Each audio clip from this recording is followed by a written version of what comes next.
Gates are now opening of Downing Street, so I suspect we can see the new Prime Minister, David Cameron, driving in, yes, and a cheer there from the crowd in Whitehall.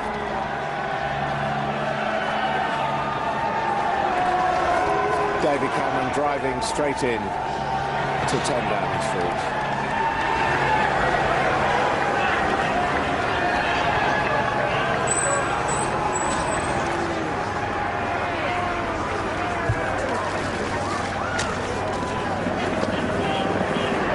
Opening the door for his wife Samantha.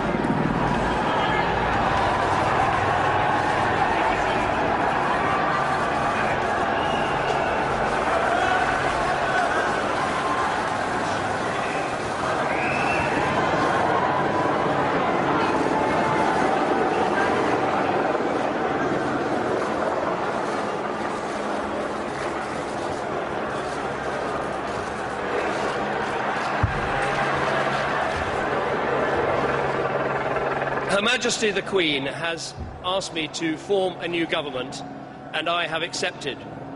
Before I talk about that new government, let me say something about the one that has just passed.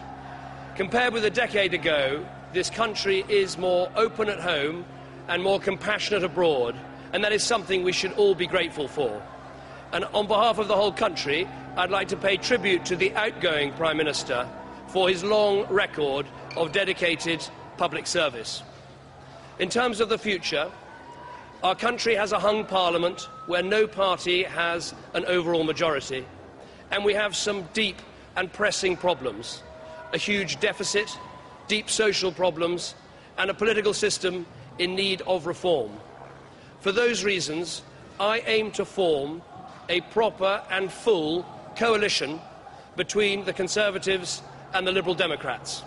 I believe that is the right way to provide this country with the strong, the stable, the good and decent government that I think we need so badly.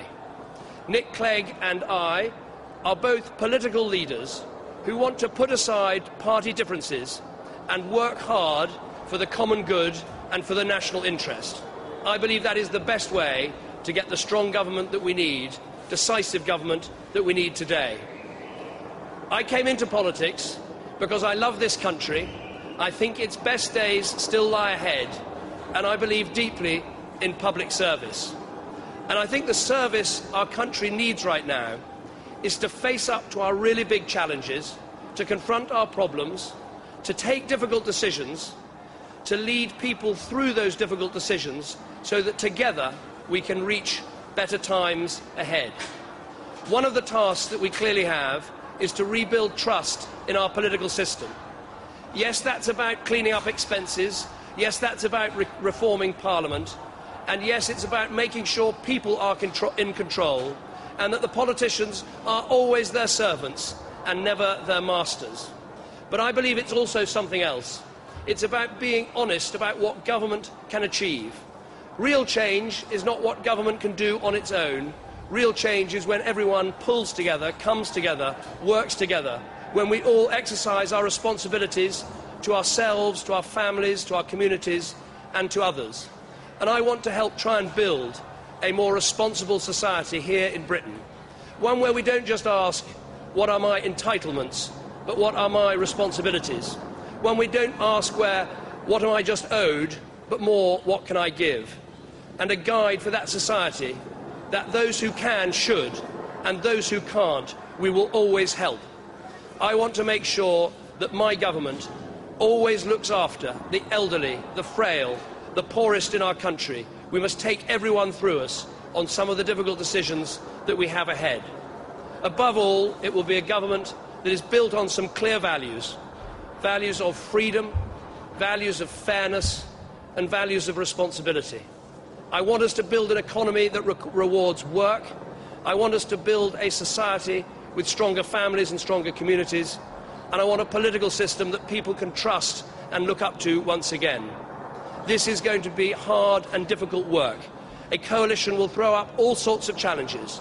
But I believe together we can provide that strong and stable government that our country needs, based on those values, rebuilding family, rebuilding community, above all, rebuilding responsibility in our country. Those are the things I care about. Those are the things that this government will now start work on doing.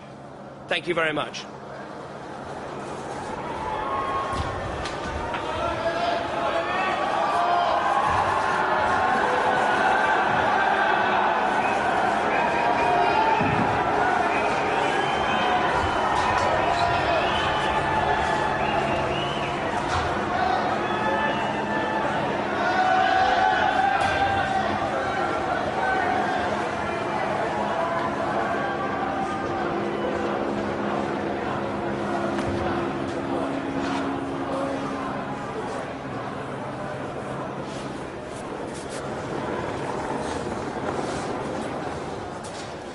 So, Prime Minister David Cameron going into the door of number 10 Downing Street with his wife Samantha for the first time, giving a very short, business-like speech, making a point of praising the achievements of the last government, saying Britain was better both at home and abroad, but now saying there was a great deal of hard work ahead, but making it clear that he wanted, as he put it, a full coalition government because no party had won an overall majority, and saying that he and Nick Clegg both were leaders who could deliver that form of progressive government. So a very clear, business-like, relatively unflowery speech compared, for example, to Margaret Thatcher quoting St Francis of Assisi when she became the Conservative Prime Minister, crossing that threshold. That said, there were echoes, as we've heard before, of John Kennedy when he talked about not depending on benefits but thinking about what you could do for your country. An echo too, of course, of his proposal for the big society. Now, David Cameron obviously has a great deal of work to do and familiarisation with number 10. I'm not sure whether he'll actually sleep the night in the flat, since he's got two children waiting at home, and the full transfer of the family obviously couldn't take place in the evening, but he'll undoubtedly be here for some hours.